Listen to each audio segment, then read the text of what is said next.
চিনি খাবারের স্বাদ বাড়ায়, কিন্তু বেশি খাওয়া শরীরের জন্য ক্ষতিকর। উচ্চ গ্লাইসেমিক ইন্ডেক্সের কারণে অতিরিক্ত চিনি শরীরের বিপাক ধীর করে দিতে পারে। এর ফলে হৃদরোগ, কিডনি ও লিভারের সমস্যা দেখা দিতে পারে। এমনকি রক্তের খারাপ কোলেস্টেরলের মাত্রাও বাড়তে পারে। তাই সুস্থ থাকতে ধীরে ধীরে চিনির ব্যবহার কমানো খুবই জরুরি।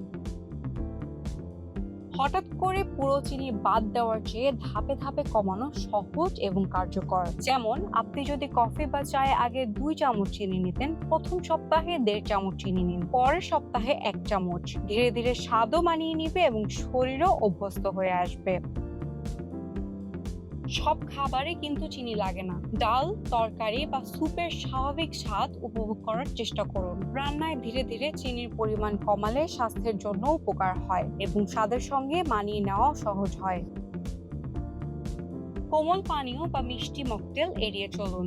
এর বদলে পানিতে ফলের টুকরো মিশিয়ে ডেটক্স ওয়াটার বানান, অথবা ঘরে তৈরি তাজা ফলের রস পান করুন। এগুলো শরীরকে হাইড্রেট রাখে এবং অতিরিক্ত চিনি এড়াতে সাহায্য করে। মিষ্টি খাবার খেতে ইচ্ছে করলে ঘরে বানান। কেক, পেস্ট্রি বা পুডিং এ চিনির বদলে খেজুর, কলা বা অন্যান্য প্রাকৃতিক উপাদান ব্যবহার করুন। এতে স্বাদ থাকে আর শরীরও নিরাপদ থাকে।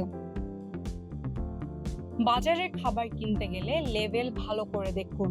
অনেক সময় চিনি সরাসরি লেখা থাকে না, বরং সুক্রোজ, ফ্রুক্টোজের মতো নামের উপাদান হিসেবে থাকে। এসব কম থাকা খাবার বেছে নিন। ছোট ছোট এই পরিবর্তনগুলো ধীরে ধীরে আপনাকে চিনি কমানোর অভ্যাসে সাহায্য করবে। নিয়মিত প্রয়াসের মাধ্যমে আপনি স্বাস্থ্যের উন্নতি দেখতে পারবেন, আপনার শক্তি বাড়বে এবং দীর্ঘমেয়াদে অনেক রোগের ঝুঁকি কমবে।